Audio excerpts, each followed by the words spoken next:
Сайн байцгаана уу, бидний дэнсээ мэдээлж байна. Бид та бүхэндээ дэлхий дээр болж байгаа уран албартай холбоотой мэдээллүүдийг нэгэн цэгээс хүрэхээр зорж байгаа лээ. Та бүхэн бидний дэнсээ пэйж хуудас YouTube хуудаарай. Энэ удаад бид Францын Arriva компани Африкийн улсуудыг хэрхэн устгасан тухай баримтат киноны 2 дугаар хэсгийг төвөрлөн хүргэж байна. Хүлээн авч үзнэ. Сахарын цөлийн захад орших Нигер улс. Дэлхийн хамгийн ядуу буурай улсын нэг болох энэ улсын нийслэл Ниамey хот. Энд хагас 100 жилийн туршид уран олборлсны улмаас тус улсын газар нутаг ямар байдалтай болсныг дэлхийн түүхэнд бичигдсэн Конгийн уран, Хирошима, Нагасаки тайсан атомын бөмбөг. Тэр бөмбөгийг Катанг дахь Шинколобигийн ураанаар хийсэн юм шүү дээ. За тэгээд Нигер улсад Arriva концерны олборлсон асар их хэмжээний уран байгаа. Нигерт нөгөө урт түүхтэй Arriva концерн одоо Конго улсын засгийн газартай хэлэлцээр хийж байгаа сурагтай. Яг л Нигерт уран олборлсон шигэ. Бас Конгод ч бас уран олборлохоор хэлэлцэж байна. Бидний аялал Туарeg омгийнхны амьдардаг нутгийн гүн рүү чиглэлээ. Тэднээс мэдээлэл олж авахын тулд нэг талаар нутгийнханд хүндэтгэл үзүүлж байгаагаа харуулах. Нөгөө талаар Аль-Каидагийнаас өнгөлн далдлах үүднээс үндэсний хувцас өмсөх шаардлага гарсан юм. Нигер Малид хүмүүс уулзахдаа өмссөн хувцсны чанар чансааг их анхаардаг. Сайн чанартай хувцас өмссөн бол дээд зэнданы чухал хүн гэсэн үг шүү дээ. Ураны зам. 70 оноос эхлэн Эрдэнэ зөлдөх энэ замаар хэдэн зуун тонн уран тээвэрлсэн. Ихэнх нь Франц руу зөөс. Сүүлдээ Пакистан, Лив, Ирак руу ч гаргасан байна. Сард хэдэн мянган тонн орон зөөдөг. Яагаад гэвэл 3 хоноод л ураны хөдөр зөөдөг цуваа яв. Хэдэн мянган тонн. Өчнөө тэрбум доллар. Тэгээд ийм замаар зөөдөг гэд боддоо. Бид тун удалгүй зэвсгэлсэн харуул хамгаалт бүхий ачааны цуваатай тааралдлаа. Бид тэднээс зайгаан барьж цаашаа хурдан явж өнгөрсөн үлзийтэй байх. Ураны баялаг эрх мэдлэлтнүүдийг амар тавин суулгахгүй байна. Саддам Хүсейн Нигерээс уран авч байна гэсэн мэдээ Иракийн дайныг эхлүүлэх шалтгаан болсон. Хожим тэр мэдээ худлаа байсан нь нотлогдсон билээ. Стратегийн чухал ач холбогдолтой энэ замыг байнга хянж байхын тулд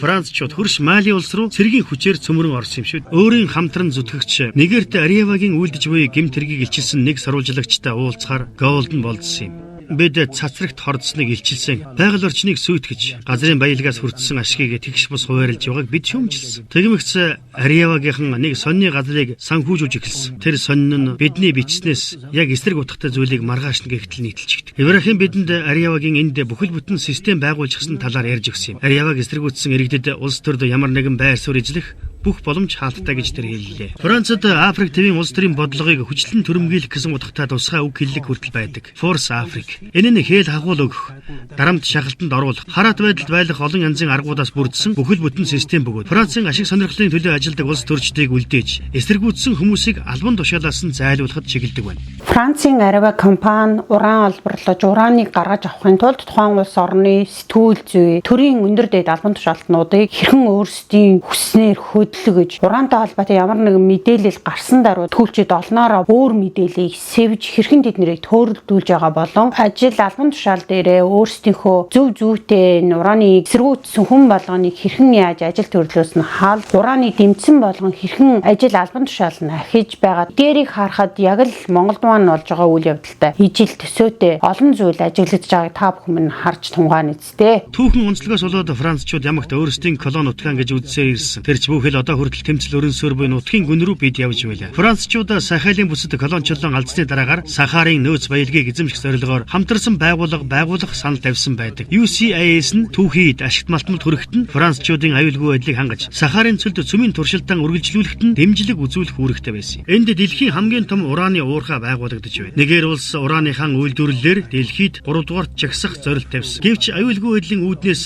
Имрайн дахь уурхай нээлт удаа дараа хойшсоор л байна. Босогчид Францын Arriva цөмийн концерны ажилчдыг барьцаалжээ. Үлдсэн Франц ажилчид нь урааны уурхайгаас зугтаж тус нутгийг маш яаралтай орхин гарсан хэдий ч Акукан Арилитийн уурхайнуудад уран олборлолт явагдсаар л байна. Францчууд 50 жилийн өмнө анх уран олборлож эхлэхдээ орон нутгийнханд энд 2 дахь Парисыг байгуулна гэж амлаж байжээ. Тэр амлалт юу болсныг үзэхээр би Голдентэй хамт Арилитийн гудамжаар явсан юм. Үдшийн бүрий болоход 2 дахь Парис цөлийн элс тоосонд хожигдсон. Цөмийн эрчим хүч ашигладаг улс орнууд ба Африк хоорондон газар тэнгэр шиг ялгаатай. Тэр бол Arriva-д олон жил ажилласныхаа дараа байгаль хамгаалах үйлсэл зүтгэх болсон Алмустафа Алхацин. Уран олборлож эхэлснээс хойш 40 жилийн дотор Нигер хэрхэн өөрчлөгдсөнийг харахын тулд харааны шил хэрэггүй. Arriva хэдэн зуун тонн уран олборсныг мэддэг хүнд бол Агадес, Арилит 2 сууринг холбосон замын чанарыг эсвэл эдгээр суурингуудын өнөөгийн байдлыг харахтал бүх зүйл ойлгомжтой. Үр дүн ийм л байна. Арилит суурьнд энгийн хүний нүдэнд хүртэл өртгөөр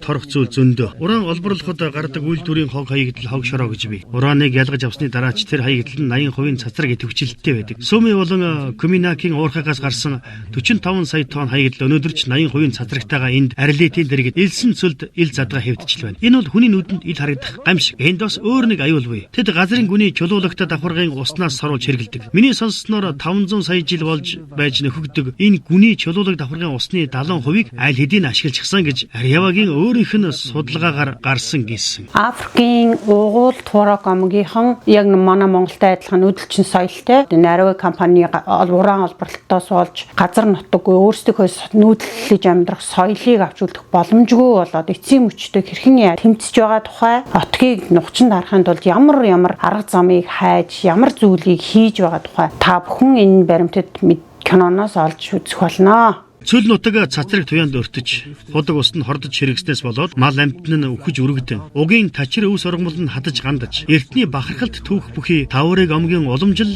соёл бараг устж үгүй болжээ. Хүмүүс ч бас бидний адил ерөнхийлөгчийг харахаар энд ирцгээж. Энэ улсад ганцхан таврыг омгийнх нь Францын колоничлогчдын эсрэг зэвсэг барин тэмцэж иржээ. Туурэгчуд л Сахарын цөлийг түүхийн эдийн баазан болгох гэсэн францчуудын бодлогод саадуулсан байна. Уран олборлож эхэлснээс 50 жилийн дараа ариун их нөөцтэй газар нутгийн төлөө дайн дэгдэхэд өрсөлдөгч талуудын завсарт туурэгчуд хавчигдан нухлагджээ. Туурэгчуудыг дахин бослог гаргахаас сэргийлэх Нигерийн хойд нутагт амгалан тайван байдал тогтоох Аль-Каидаг нэвтрүүлэхгүй байх талаараа сэрэмжлүүлэх зорилгоор ерөнхий сайд Бриги Рапини энд иржээ. Нигери улсын түүхэнд анх удаа туурэг хүн энэ өндөр албан тушаалыг хашиж байна. Рапини өөрөө энэ нутгийн уугуул. Туурэг залуус зэвсэг барин босч байгаа гол шалтгаан бол шудраг бус байдал юм. Засгийн газар өөрөө энэ шудраг биш байдлыг бий болгож байна. Нутаг усанд нь үгээгүй ядуурл үүснээс нүүдэлчид зүхтаж ажил хийхээр том хотууд руу олноороо нүүх болсон. Тэд бол мал сүрэг нь өвч хорогдоод төрсөн нутагтаа хийх ажилгүй болсон хүмүүс. Тэгээд л дээрэмчидтэй нийлдэг. Эсвэл улс төрчдийн жихийг зөөлөхийн тулд зэвсэг барьдаг. Ярилцлага эд өрнөж байна. Гадныхан авилгад идэгдсэн улс төрчдийн тусламжтайгаар газрын баялагын тоном дээрэмдэж, нүүдэлчдийн амьдралын их үндсийг сүйтгэжээ. Энэ бүс нутагт амгалан тайван байдлыг тогтоох асуудалд бид идэвхтэй оролцсон. Харамсалтай нь энэ докторгүй байдалд дөрөөлөн өөрсдийн зорилгод хүрэх гэсэн улс төр явагдаж байгаа учраас биднийг үл оошоосоор ирсэн. Энэ нутагт 50 жил уран олборлсон ч олсон бүх ашиг орлого нь эрх мэдлэлтнүүдийн хармаанд орсон. Яагаад энэ нутагт хөрөнгө оруулалт хийгдэхгүй байгаа юм? Хамаг баялагын ухад зөгөө дуустлаа. Хүмүүс цацрагт хордож байна. Байгаль орчин өгүүрийн сүйдлээ. Эцэст нь энэ нутгийнханд уул овоо болсон цацрагт хог хаягдл. Энд тэндгүй онгойч харалсан уурхай нүх. Дээрээс нь мэлтих тэнгэрээс өөр зүйл үлдэхгүй. Нигерийн улс төрчид ард иргэдэн лойврд мулжиж байна. Энэ бүхний өр төлөөс нь жирийн ард иргэд бидний толгой дээр бууж байна. Бид Ариаваг шүүмжлэх хүртэл хориотой болсон.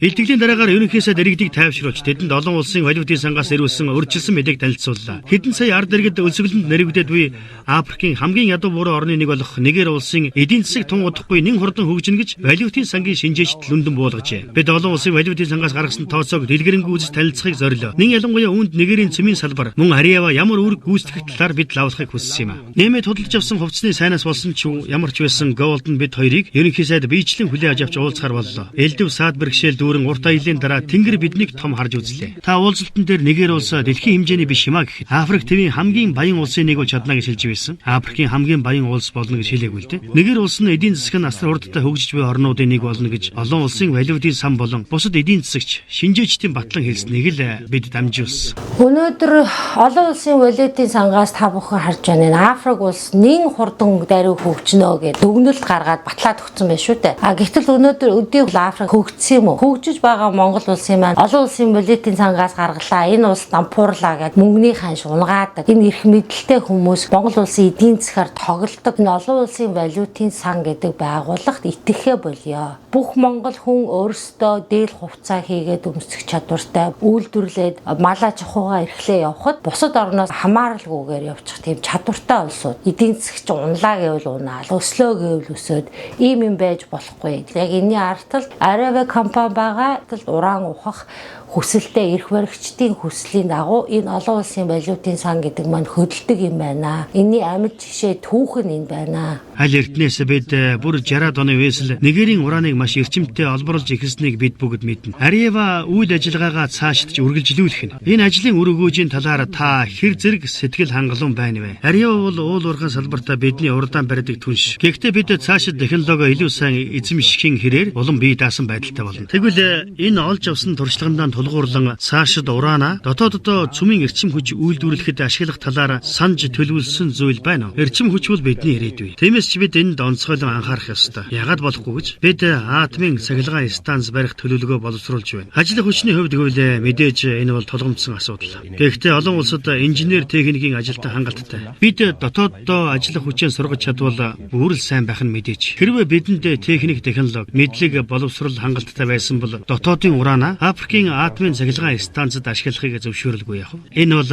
хамгийн оновчтой шийдэл байх нь ойлгомжтой. Харамсалтай нь бидэнд цөмийн технологи байх. Дээр нь бид аюулгүй байдлыг хангах тал дээр тун маруухан улс шүү дээ. Халан хядагчид цөмийн реактор руу ганц пүүжин харавхтал бүх зүйл агаарт хийсэх аюултай. Өнөөдөр нэгээрт атомын цахилгаан станцын аюулгүй байдлыг хангах чадах байхгүй гэдгийг би энд шууд хэлнэ. Африкийн ашигт малтмал Африкийн хөгжилд зориулагдах ёстой. Энэ үзлийг би дэмждэг. Гэхдээ харин атомын цахилгаан станцын хувьд бол би Африк төв цөмийн эрчим хүчгүйгээр хөгжих боломжтой гэж би хэлнэ. Миний энэ үзэл бодлыг хэнч юу ч өөрчилж чадахгүй. Манайд Конго, Нигер гэдэг том гол мөрөн бий. Тэд бол бүхэл бүтэн Африк твийг эрчим хүчээр хангахад хүрэлцээтэй. Уганда, Өмнөд Африк, Нигер гээд. Бид бүгдийг эрчим хүчээр хангаж чадах үс аврах том гол мөрнүүд шүүд. Тэгэхэд цөмийн эрчим хүч гээд байдаг нь ямар учиртай юм бэ? Тэд чинь аюултай. Тэрний балгийг дэлхийн нийтээр хүртэн шүү дээ. Тэгээд л би ингэж бухимдаад байгаа юм. Гэхдээ би энэ талаар ярихаар бухимдал маань жаахаж гисэн тайл гэдэг юм л т. Атомын цахилгаан станцтай улс гүрэн бол хамгийн хүчирхэг хэмээн тооцогдож байна. Төмрийг байгалаас гаргаж аваад хүн төрлөختөн олон зуун жил амьдарч ирсэн. Гэхдээ урааныг гаргаж аваад дэлхийн маань оршин тогтнох боломжгүй болж байна. Урааныг газрын гүнээс гаргаж авснараа зөвхөн ганцхан ураантай тэр улс биш, агаар мандлаараа газрын гүнээр усаараа шороогоороо дамжаад хүн төрлөختөн өөрсдийгөө сүйтгэх ийм нөхцөл байдалд ирсэн байна. Хүн төрлөختөн сэрж өөрсдийн хэрэглийг хянаж хэтэрхий их хөгжил гэж улааран цахилгааны төлөө атомын бөмбөгтэй болох гэж улайрхан зогсоох цаг үе иржээ. Өрмөн үлдэх хорвоо шүү дээ. Бид ухаантай байх хэрэгтэй. Хүн төрлөختөн сэрж гэгээрэх болтугай. Яг үнэндээ Европын цөмийн салбарын хөгжил дэвшлийн төлбөр төлөөсийг Африк твийнхэн байгаль орчноо нийгэм ахуйгаан золиослон байж аль хагас зууны тэртегээс төлсөөр ирлээ. Сүүлийн үед Франц болон барууны бусад орнуудын Африкт эзэлж буй байр суурийг хятадууд ганхуулж эхэлсэн. Тиймээс чи Европчууд түүхийдийн баазан алдахгүй тулд чадах бүхнээ хийж байгаа билээ. Шаардлагатай гэж үзвэл тэд дайн тулаан хийхээс ч буцахгүй. Африк яг одоо атсан шалаанд орчиход байна. Дэлхийн нийтээрээ түүхийдийн төлөө өвөлдөж байгаа энэ цаг үед шин мөн хуучин тоглогчдод газрын баялгаан хямд үнээр найр тавин өхөөс өөр арга замд хэдэнд үгүй. Энэхүү мүлжилгийг эсэргүүцэх Африкийн засгийн газар болгоныг алан хядагчид цэрэг армийн тусламжтайгаар зайлуулах нь хүчирхэг гүрнүүдийн бодит занал хэлэл юм. Тэм телевизийн кино алба 2014 он. Францын Areva компани Африк ТV-г хэрхэн устгаж өнөөж цүлжилчд хүргэсэн талаар сүүлийн 70 жилийн энэ жижиг улсуудын хоорондын дайн, иргэний дайн, энэ Африк ТV-ийн цүлжилт энэ бүхний ард Францын Areva компани бүрэн байгаа гэдгийг одоо батлан харуулж байна шүү дээ. Энэ видеогоор та нар харлаа. Энийний төлөө дуурсан болгон ажилласаа халагдаж энийг хөхүүлэн дэмжиж яваа хүмүүс хэрхэн мөнгөжж улс төрж гарч байгааг харж байна. Энэ бол яг Монгол тохиолдож байгаа өнөөдөр. Монголд урааны төлөө тэмцэж явсан маш олон хүмүүс хохирсон. Энэ олон хүмүүсийн талаар бид нар мөн ахаад цуврал нэвтрүүлэг хийн цацах болно. Энэний төлөө дуурсныхаа төлөө ажил амьдралаа алдсан маш олон хүмүүс байгаа. Мөн нас барсан, шоронд хоригдож байгаа. Areva компани эсрэг дуурсан болгон энэ түүхийг яг давтаж яваа Монголд. Хөхүүлэн дэмжиж яваа улс төрч өнөөдөр яг төрийн дээд давцанд байна. Африк ТV-ийн энэхүү туулсан гашуун үннийг, индианчуудын Наваха үндэсний туулсан гашуун үнэн, австралчуудын туулсан, Казахстан улсын туулсан энэ болгон улсын түүхийг монголчууд бид нэр давтах ёстой юм өнөөдөр. Бид нэр Төв Азийн чэйжинд амьдарч байгаа усны ундраг дээр дэлхийн 20% цэнгэг усыг бид хамгаалагч хийж байгаа хөх толботой Монгол ард түмэн. Бид нар энэ усны ундрага хамгаалах бол өнөөдөр яг л Африк шиг, Америк ТV-ийн тал нь ингээд өцөлжилтөнд орсон байж байгаа шиг, Австрал ТV шиг яг л ийм Төв Аз маань ийм болно. Энд ерөөсөө 20-10 жил гэхгүй эхнээсээ бид нэр та нар харж байгаа хов Дорноговь нутаг маань ямар цөлжилт болоод яаж ургамал амьтан үхээд бүрэгдээд байгаа вэ? Хэрхэн гажигтай амьтад төрж эхэлж байгаа билээ. Энүүний төлөө нийт ард иргэд минь сэрээч, босооч, дуу хоолойгоо нэгтгэж олон түмэндээ түгээгээрэй.